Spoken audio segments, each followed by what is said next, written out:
네, 우리 인사합니다. 자, 우리 예진이 꽃단장에서 너무 얼굴이 말끔하고 예쁘네. 자, 할렐루야 샬롬하고 우리 함께 인사하고 축복하는 시간 같습니다. 할렐루야 샬롬 샬롬 샬롬 샬롬 샬롬 샬롬 샬롬. 하나님 사랑합니다. 여러분 주 안에서 사랑합니다.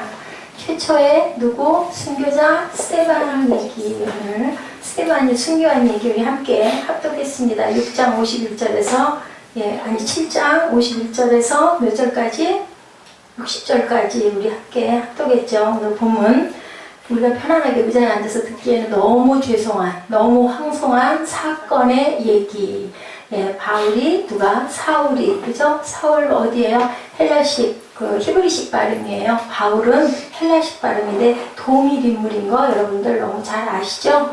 그런데 사울 될 때는 예수를 몰랐고, 다메섹 슥상에서 넘어지고 눈에 그 딱지가 끼어가지고 그것이 아나니아라는 그러한 그 연자를 통해서 눈에 꺼풀이 벗겨지고 나서 바뀌어서 예수님의 살아계시구나, 예수님이 하나님의 아들이시구나 하고 예수를 전하는 열심히 생긴 변화가 있은 후로는 어떤 식으로 헬라식으로 바울이라 불렀어요. 그래서 사울이 바울 됐다라는 얘기를 많이 하죠. 7 집사 왜 뽑았어요? 문제가 일어나요. 그죠? 너무 섬김이 많고 봉사가 많다 보니까 6장 말씀이었죠. 그러다 보니까 교회 안에 여러 가지 말이 많고 구설이 많고 문제가 많고 시끄럽다 보니까 지도자들이 기도한 연후에 어떻게 했어요? 7 집사를 세웁시다. 그리고 우리는 말씀에 전무합시다. 기도에 전무합시다. 그래서 7 집사가 섰는데 첫 번째 스테반이 1호 집사인 스테반이 순교하는 모습이 오늘 본문에 나타나는 모습입니다. 그렇기 때문에 우리가 앉아서 편안하게 앉아서 말씀을 듣기에는 너무나 황송하고 죄송한 사건이다. 저는 요즘에 우리나라가 참 잘 사라졌잖아요. 저는 뭐 보면 아냐면은 아파트에 분리수거 하는데 가보면 필요 없는 물건이라고 내놓은 게 너무 새 거예요. 제가 그런 부분에 어떤 의식이 없어요. 옛날부터도 뭐 잘 살 때도 돈이 많았을 때도 새 거 막 버리고 이러면 너무 아까워가지고 그걸 닦아서 쓰는 성격이 있다 보니 그런 게 좀 더 심할 텐데 우리나라가 정말 잘 살아졌구나. 우리 아파트뿐만이 아니라 어디 다른 데를 방문해도 보면은 뭐 멀쩡한 장롱 같은 거, 전자기구 같은 거 그냥 얼마든지 앞으로 10년도 더 쓸 수 있던 것들 많이 내놔요. 미개국가, 어려운 나라, 우리 옛날에 1950년대, 60년대 우리나라는 얼마나 가난했어요. 지금 그런 나라들이 너무 많고 먹지 못하고 입지 못하고 문명의 혜택을 누리지 못하는 나라들이 얼마나 많은데 정말 대단한 분들이 선교를 하러 그런 나라로 온 가족을 다 데리고 자녀의 공부도 다 포기하고 가시는 분들 얘기를 제가 많이 보고 많이 듣거든요. 앉아서도 많이 보고 많이 들을 수 있죠, 요즘에는. 그러다 보니까 너무 그게 제 마음에 가책이 와요. 그리고 저분들은 정말 그게 본인의 힘이 아니죠. 하나님의 힘으로. 여기 사울이 그렇게 변화하는 과정이 나타나고 있습니다. 하나님을 그토록 간절하고 진실하게 믿지 않고 있었던 그 사람들이 변화가 되는 과정을 우리가 본문에서 보는데 51절에 보니까 목이 곧고 마음과 귀에 할례를 받지 못한 사람들아 너희도 너희 조상과 같이 항상 성령을 거스르는도다 라고 얘기를 해요. 누구와 같이? 너희 조상과 같이. 목이 곧다라는 게 무슨 뜻인지 여러분들 아시죠? 마음과 귀에 할례 못 받으면 어때요? 예배 시간에 예배가 너무 지루해. 찬송이 너무 길어. 아유 지겨워 죽겠어. 몸이 비비 틀려. 언제 끝나나 시계 잡고 가. 이런 분들은 이렇게 마음과 귀에 할례를 내가 아직 못 받았구나 라고 생각을 하시면 됩니다. 누가 알아요? 본인이 알고 하나님이 아시는 일이에요. 그럼 우리는 할례 받기 위해서 어떻게 해야 될까? 열심히 말씀에 그죠? 집중해야 되겠죠? 선한 싸움을 싸워야 됩니다. 싸움만 싸우고 되는 일은 없어요. 세상 살아가는 모든 일, 우리 예지에게 아까 오전에 세빈 예배 때 얘기했죠. 버스도 못 타서 동네에서도 못 타가지고 쩔쩔쩔쩔 매고 그냥 나는 무조건 걸어갈 거야 하고 신발이 자동차가 됐던 예지가 단 몇 개월 만에 딱 상암동까지 버스를 타고 갔다가 또 갈아타요. 한 번에 가는 게 아니라. 그건 못 통해서 그랬어요. 엄마가 좀 데려다주고 날 데리러 오면 좋을 건데 그거 안 하잖아요. 나 갈 때 한 번만 데려다줄게. 다음번부터는 너 버스 타고 다녀. 하다 보니 그냥 눈을 동그랗게 빛내고 막 절대로 버스를 놓치면 안 되잖아요. 그리고 그냥 그 지갑을 꽉 움켜쥐고 타게끔 된 거, 시련과 어려움을 통해서, 예, 우리가 집사가 되려면 어떻게 해야 될까요? 성도가 온전한 하나님의 영이 임한 그런 자녀가 되려면 이렇게 시험과 환난을 잘 통과하고 애쓰고 노력해야 의의 멸류관을 받을 수 있다라는 그런 말씀입니다. 근데 우리는 그거 싫거든요. 편안히 있으면 좋겠고 예배도 그냥 편안하게 드렸으면 좋겠고 하나하나 어디까지 가요? 인터넷 예배 그냥 일어나서 그 시간에 채널 틀고 내가 웬만큼 마음에 그렇지 동의하는 목사님 예 그냥 실시간 예배 딱 드리고 나무를 예배 드렸어. 헌금 안 해도 되잖아요. 과연 그런 자에게 하나님의 길이 열려 있을지 그것은 하나님이 아시겠죠. 예배당에 들어올 때 생명을 내걸고 들어오지 않았기 때문이다 라고 오늘 말씀을 하시네요. 본문에 하나님을 그토록 간절하게 진실하게 믿지 않고 있기 때문에 은혜가 임하지 않는데 과연 저나 여러분들은 뭐 다르겠어요? 저도 마찬가지입니다. 하나님을 그토록 간절하게 진실하게 믿어야 되는데 스데반이라는 이름이 처음 성경에 나온 것은 여러분들 아시듯이 사도행전 6장이죠. 1절부터 7절 안에 집사를 세우기 시작하면서부터 스데반이라는 사람의 이름이 근데 이 스데반 집사님이 아주 설교를 너무 충만한 설교를 잘하셨다라는 거예요. 스데반인 이름은요 헬라어로 스테파노스 여러분들 좀 들은 기억 있으시죠? 왕관이라는 뜻을 갖고 있습니다. 왕관. 그의 부모님이 이 세상에서 왕관을 쓰는 인생을 살라는 소망을 아들에게 주셨어요. 그래서 왕관인데 여러분들 어떻게 생각하세요? 스테반이 과연 사무엘아 왕관을 쓴 것 같아요? 아닌 것 같아요? 세상에서 아니라고 단번에 오게 흔들해. 아니죠 예지 그지? 뭐 했으니까? 일찍 순교하고 뭐 맞아 죽었어?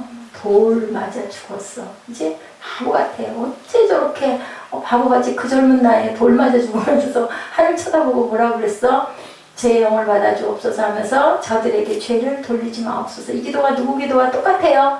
예수님이 십자가에 못 박혀 돌아가면서 두 강도 중에 한 강도를 변화시킨 사건이에요. 저들을 벌하지 말라는 그 기도를 들으면서 처음에는 두 강도가 예수님을 핍박했거든요. 근데 그 죄를 저들에게 돌리지 마옵소서라는 그 기도를 듣고 강도 하나가 변화가 되죠. 나도 함께 주님과 함께 낙원에 있게 하소서라는 그런 고백을 합니다. 여기서 봐도 사랑밖에는 없다. 그죠? 핍박하는 게 아니라 어떻게 해야 된다? 사랑해야 된다. 이 세상의 왕관이 아니라 영원히 하나님 나라의 생명의 면류관, 의의 면류관을 쓰기 위해서 바울이 고백하죠. 누구에게? 디모데에게. 그죠? 오늘 본문 말씀이었죠. 디모데에서 4장 6절에 7절에 말씀하죠. 의의 면류관을 쓰기 위해서 그 상주심을 내가 바라보며 가니라. 이렇게 성경은 다 맥이 통해요. 그래서 참 감사하다. 지난주도 그랬죠. 자, 믿음, 지혜, 은혜가 충만한 스데반의 이름 왕관이라고 그랬어요. 예, 그런데 스데반의 이름에 항상 붙어 다니는 단어가 충만이라는 단어가 붙어 다녀요. 성경 말씀에 보면 사도행전 6장 3절에 성령과 지혜가 충만한 사람, 6장 5절에 믿음과 성령이 충만한 사람 이렇게 기록이 됩니다. 6장 8절에 하나님의 은혜와 능력이 충만한 사람, 7장 55절에 그가 성령으로 충만했다 이렇게 기록이 되어 있습니다. 그는 믿음으로 충만하고 지혜로 충만하고 하나님의 은혜와 능력과 성령으로 충만했던 사람. 성령 충만이라는 뜻은 다 아시죠? 어떤 사람은 성령 충만을 엄청 오해해요. 성령 충만한 것을 비이성적이다. 뭐야 미친 거 아니야 저거 이렇게 판단 시끄러워 이러죠. 그죠? 은혜 받지 않는 사람들 한번 구경이나 가볼까 하고 교회 가서 앉아 있어보니 막 특히나 우리 수봉교회 쪽에서 많이 그러죠. 막 기도한다고 막 하면서 둘둘둘 하는 것도 그것도 좀 미친 것 같은데 막 뭐예요? 소리 지르고 막 눈물 줄줄 흘리고 막 아니면 펄쩍펄쩍 뛰고 막 그죠? 얼굴 시뻘개가지고 팔 들고 막 흔들면서 미친 것 같다. 비이성적이라고 생각하죠. 자, 하나님에게 흐려지는 사람들 좀 미친 거 아니야? 미쳤어. 지 생명 바치고 지 재산 다 갖다 털어다가 교회 건축 헌금 내고는 그 식구들 다 데리고 한참 공부할 나이에 잘 오지 아프리카로 들어가가지고 선교한다고 온 짐 다 싸들고 교수 자리 다 내려놓고 장관 자리 다 내려놓고 아니 이제 좀 퇴임해서 잘 편안하게 살아야 될 건데 은퇴하고 나서는 모든 거 정리해가지고 다 선교하러 선교사로 간대요. 미친 거 아니야? 얘 이렇게 생각하죠. 당연히. 그래서 성령 충만하기를 두려워하는 사람들도 있다. 나 그거 안 받을 거야. 받았다가 나도 가라 그러면 어떡해? 무서워. 자기 마음대로 안 된다라는 걸 아는 거예요. 그 사람들은. 그래도 사람들이 만들어서 내가 목사 될 거야, 전도사 될 거가 아니라 하나님의 영이 임해서 그것은 내가 받고자 해서가 아니라 하나님이 주시는 애라는 것을 아는 사람들이죠. 나 그거 안 받아. 그런 생각을 무서워. 겁나. 나도 그러라 그러면 어떡해. 난 그거 못해. 나 자신 없어. 이런 분들도 많다라는 거지. 이건 오해입니다. 스데반의 성령 충만에 대해서 지혜와 성령이 충만했다고 얘기하고 계세요. 하나님께서 지혜를 주시면 모든 분별력이 뛰어나게 된다. 그죠? 베드로가 기가 막힌 설교를 하니까 뭐라 그래요? 바리새인들이 저 어부 아니야? 어떻게 언제 저런 말씀을 저렇게 전할 수가 있어? 너무 이상해. 이런 이상한 느낌이 든다는 거죠. 성령 충만은 우리의 지적인 영역에서 상상할 수 없는 통찰력과 분별력을 주십니다. 그리고 뭐하면? 기도하면 보이죠. 기도하면 하나님의 뜻이 느껴지고 보여져서 전혀 오차가 없이 가게 하신다. 비이성적인 것이 되는 게 아니라 이성이 도달할 수 없는 하늘의 분별력이 생긴다라는 것을 여러분들 정말 높은 차원, 하나님의 뜻은 어떻다고요? 사람의 뜻보다 높다라고 얘기하죠. 깊이도 깊다. 그래서 우리가 도달할 수 없는 지경이다. 믿음이 충만하다는 것은 의지적인 충만이라고 말씀합니다. 믿음은 나의 능력을 내려놓고 뭐를 덧입어요? 하나님의 능력을 덧입는 것이 믿음이라는 것. 내 능력이 얼마나 되겠어요. 그죠? 사람 따라 조금씩 차이는 있지만 하늘에 계신 창조주의 능력을 따라갈 수 있는 사람은 저나 여러분이나 아무도 없다. 때로는 어떻게까지 느껴져요? 신비하기까지 느껴져서 너무 그런 쪽으로만 집중하다 보면 신비주의가 될 수도 있다. 뭐의 바탕을 둬라? 말씀의 바탕을 둬라. 말씀이 뭐예요? 말씀이 예언이에요. 하나님의 말씀을 전하는 게 바로 예언입니다. 믿음은 내 능력을 내려놓고 하나님의 능력을 덧입는 것이다. 이성으로 이해되지 않는 영역에서 믿음으로 나갈 때 하나님의 능력이 이루어지는 신비한 사건을 체험하는 것이 바로 믿음이다라고 말씀합니다. 은혜가 충만하다는 것은 예수님의 성품이 온전히 드러나는 것을 말씀하고 있습니다. 스데반 집사님은 자신을 불법으로 신문하고 거짓 누명을 씌워서 돌로 치려는 사람들 앞에서도 얼굴이 뭐같다고 그랬어요? 천사같이 해같이 빛났다. 도대체 어떻게 돌무더기를 맞으면서 얼마나 아팠을 텐데 우리는 조그마한 돌덩이가 잘못해가지고 살짝 옷깃을 스쳐도 그죠? 신발 뒤꿈치를 살짝 스쳐도 깜짝 놀래고 아프잖아요. 근데 그런 돌로 쳤겠어요?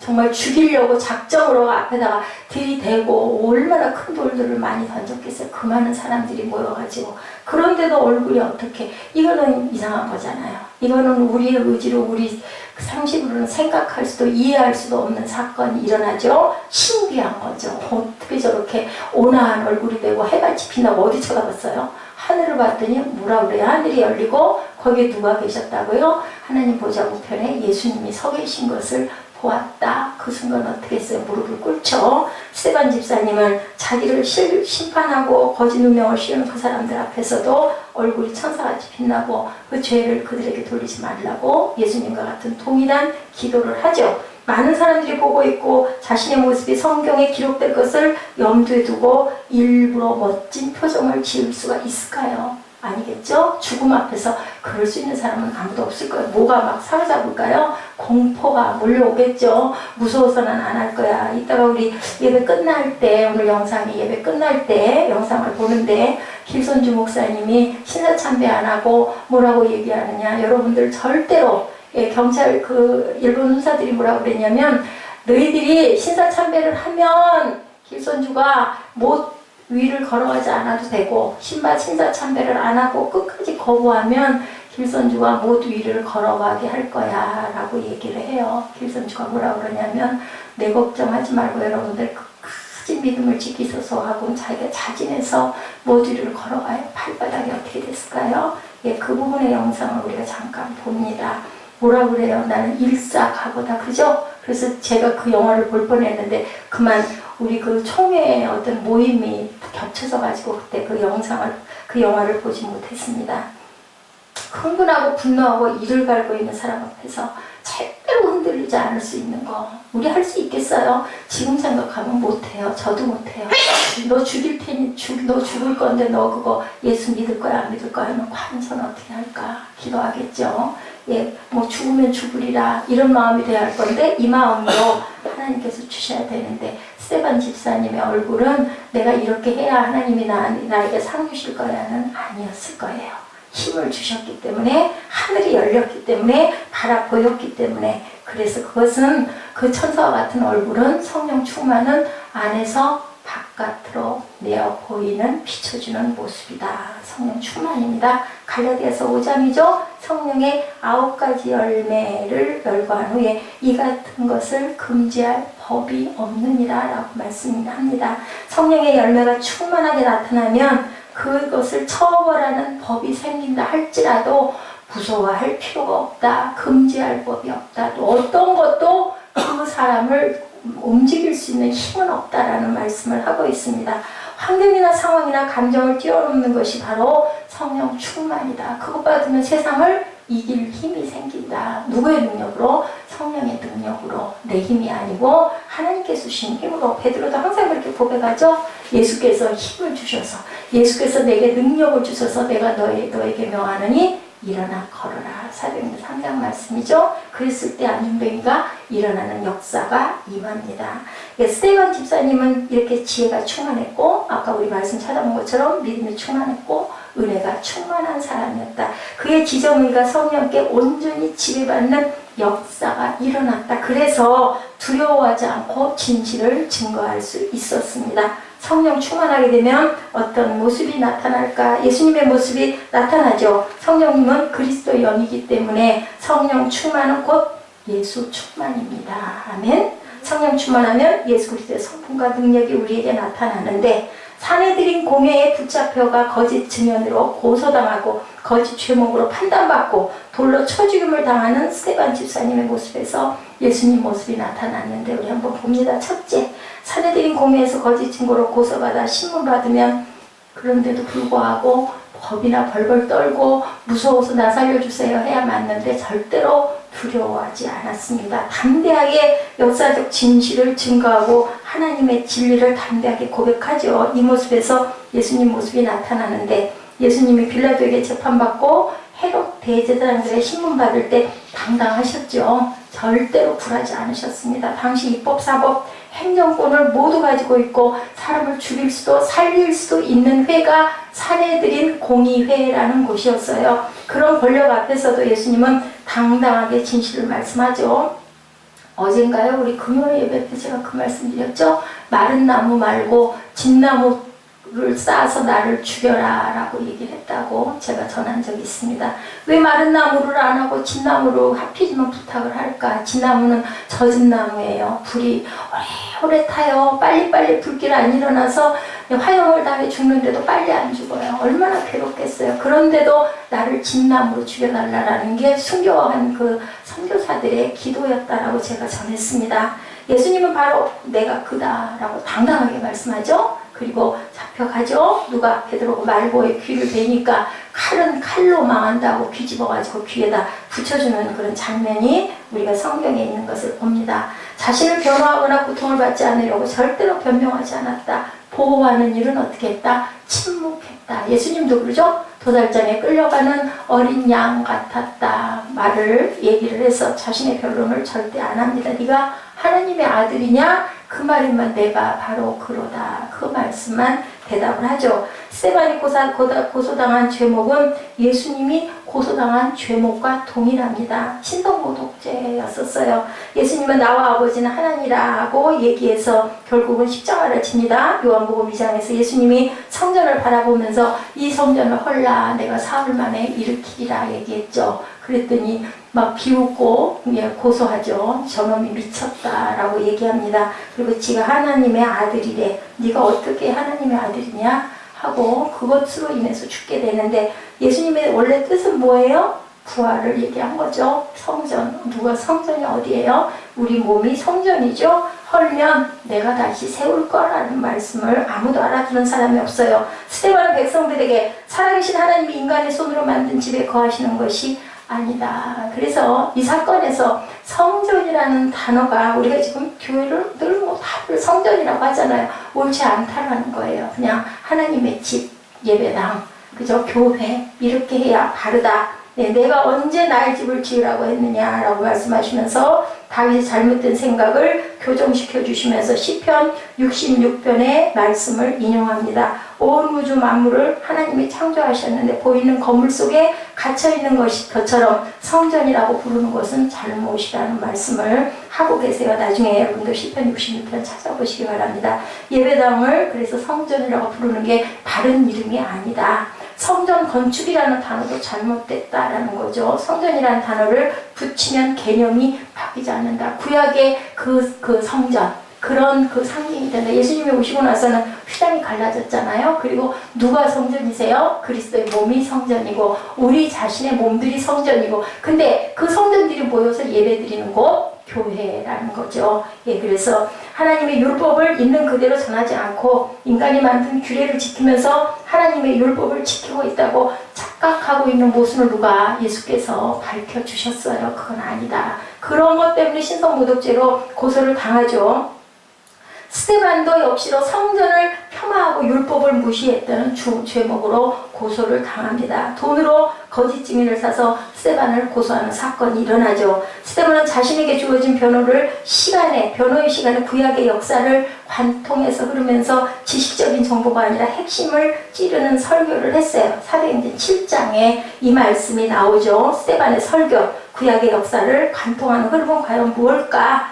구약의 성전이든 율법이든 그것은 장차 오실 예수 그리스도를 미리 보여주는 거다. 예표라고 스데반이 설교합니다. 성경과 율법의 실체가 이제 오셨으니까 그 이상 그것 자체를 우상시해서는 안 된다. 그래서 어떤 목사님은 성전을 30년 동안 마르고 닳도록 그것을 사용해야 될 것이다 라고 이렇게 얘기를 했다. 애끼지 말아라. 잘 써라. 그죠? 많이 쓰고 많이 무릎 꿇고 어떻게 되겠어요? 반질반질하게 그죠? 마룻바닥에 닳도록 사용해야 된다. 그것은 우리의 예배를 위해서 지어진 곳이지 그것을 우상화하지 말라는 여러분들 뜻을 깊이 생각하셔야 됩니다. 성령 충만은 진실 충만이다. 진실 앞에는 우리가 담대해야 된다. 죽어도 아닌 건 아니어야 된다. 길선주 목사님 그러셨죠? 어떤 위험이 있다 하더라도 사실과 진실되는 것을 그대로 증거하는 것은 안 되고 죽더라도 진실을 그대로 증거하는 게 성령 충만이다. 왜? 성령님이 진리의 영이시기 때문에 그렇다. 우리 죽음을 두려워하지 말라. 겁나잖아요. 나 그거 못해. 뭐 어떻게 해야 될까요? 하나님께 힘들라 기도하면 주셔요. 할 수 있습니다. 성령 충만하면 두려워하지 않고 담대하게 증거할 수 있었던 것. 스데반이 그의 성령이 충만했기 때문이다. 특별히 우리와 달라서가 아니라 그렇게 기도하고 진실하고 진리 안에 거하고 은혜가 넘쳤던 집사였기 때문이다. 우리와 똑같다. 바로 예수 그리스도의 모습에 나타난 성령의 역사가 스데반 집사에게도 베드로에게도 순교한 12 제자에게도 나타났기 때문에 순교할 수 있었다. 자, 목이 곧고 마음과 귀가 꽉 막힌 사람들이요. 아까 그 본문 말씀이죠. 당신들도 여러분의 조상처럼 계속해서 성령을 거역하고 있습니다. 이렇게 이 지금 말씀이에요. 50절부터 이렇게 쭉 흘러오면서 스데반이 순교한 말씀에 본문 말씀에 계속 얘기하고 있죠. 51절이죠. 목이 곧고 마음과 귀 할례를 받지 못한 너희들아, 너희도 너희 조상과 같이 항상 성령을 거스르는다. 이렇게 얘기를 하니 신성모독죄라고 돌로 쳐 죽이죠. 52절이죠. 너희 조상들이 선지자들 중에 누구를 박해하지 아니하였느냐? 의인이 오시리라 예고한 자들을 그들이 죽였고 이제 너희는 그 의인을 잡아준 자여 살인한 자가 되었다. 너희는 천사가 전한 율법을 받고도 지키지 아니하였다. 이게 스데반의 설교예요. 이렇게 얘기해서 잡아 죽인 거죠. 그들이 이 말을 듣고 마음에 찔렸어요. 그를 향해 이를 갈았어요. 그죠? 55절에 스데반이 성령 충만하여 하늘을 우러러 주목하여 하나님의 영광과 예수께서 하나님 우편에 서신 것을 봤어요. 말하되 보라 하늘이 열리고 인자가 하나님 우편에 서신 것을 보노라 하는데 그들이 큰 소리를 지르며 귀를 막고 일제히 그에게 달려들었다. 귀를 왜 막았을까요? 듣기 싫으니까, 무서우니까, 겁나니까, 마음에 찔리니까. 그리고 저거 죽이자, 저 미쳤어. 저거 하나님을 못 얻게 지가 뭐가 보인다 그래? 말도 안 되는 거죠. 이렇게 해서 죽은 거예요.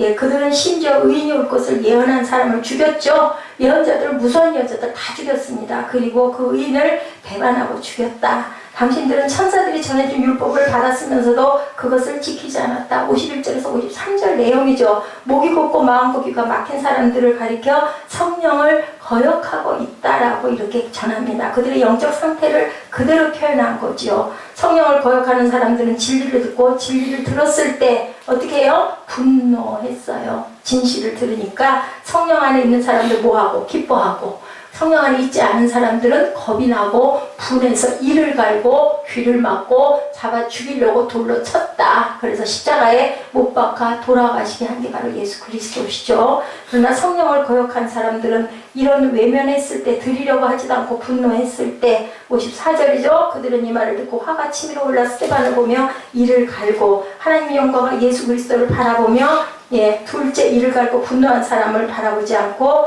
그들과 싸우지 않고 하늘에 계신 하나님의 영광을 보고 보좌 우편에서 계신 예수 그리스도를 바라보는 모습에서 예수 그리스도의 모습이 나타났다. 어떤 사람? 성령이 충만한 사람. 누구와 같은 사람? 스데반과 같은 사람. 예, 그들을 바라보지 않았다고 그랬어요. 성령을 거역하는 사람과 동일한 감정으로 절대로 싸우지 말아야 된다. 예, 뭐가? 평화를 원해야 된다는 거죠. 내가 그 자리에서 죽더라도 그 부분의 것을 예, 같이 대항하지 말아라. 우리는 근데 화나잖아요. 억울한 소리 들으면 막 확 올라오잖아요. 그거를 죽여야 되는 누구예요? 사단이에요. 그렇게 해서 깨뜨리고 부시고 망가뜨리려고. 자, 분노하는 이들과 똑같이 인간적으로 분노하지 않았다. 어디를 봤다? 하늘을 바라봤다. 우리 그럴 때 뭐 해야 될까요?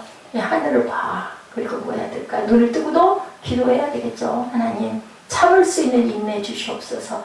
정말 귀를 막게 해 주옵소서. 하나님의 성령을 의지하게 해 주옵소서. 기도하셔야 됩니다. 바라보시는 건 예수 그리스도의 보혈의 피를 바라보시기 바랍니다. 예수님은 십자가에 흘러가시면서 자신을 조롱하고 분노하는 이들에게 인간적인 분노로 절대로 대응하지 않은 모습을 봅니다.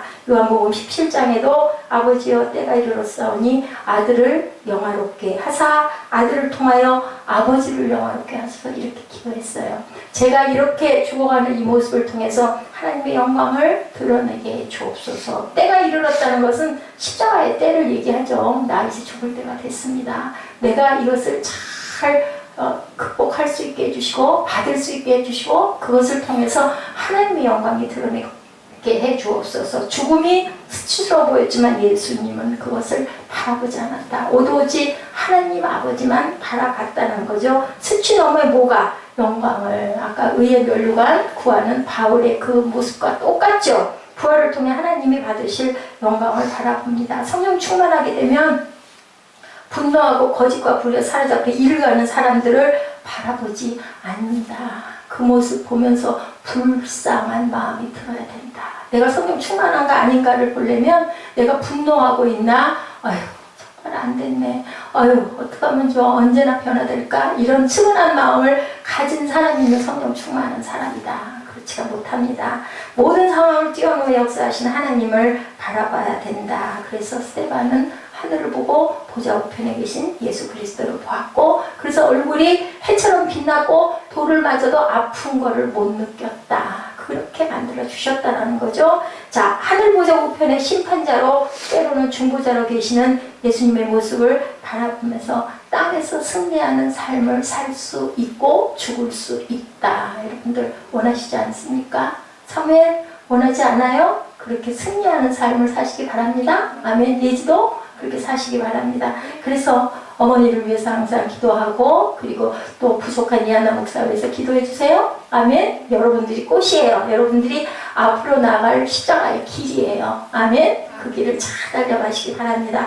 자신을 죽이는 사람들을 용서해달라고 기도하는 모습이 또한 예수님의 모습이었다. 셋째죠. 이를 갈고 분노하며 스데반을 돌로 쳐 죽이는 사람들을 용서해달라고 기도하는 모습에서 예수님이 보였는데 돌로 칠 때 스데반이 뭐라고 그랬어요? 주 예수여 내 영혼을 받아주소서. 그리고 얘기하죠. 이 죄를 저들에게 돌리지 마소서. 예수님이 가상 7월에서 첫 번째 하신 말씀이 바로 그 말씀이에요. 이 말을 끝낸 다음에 잠들었어요.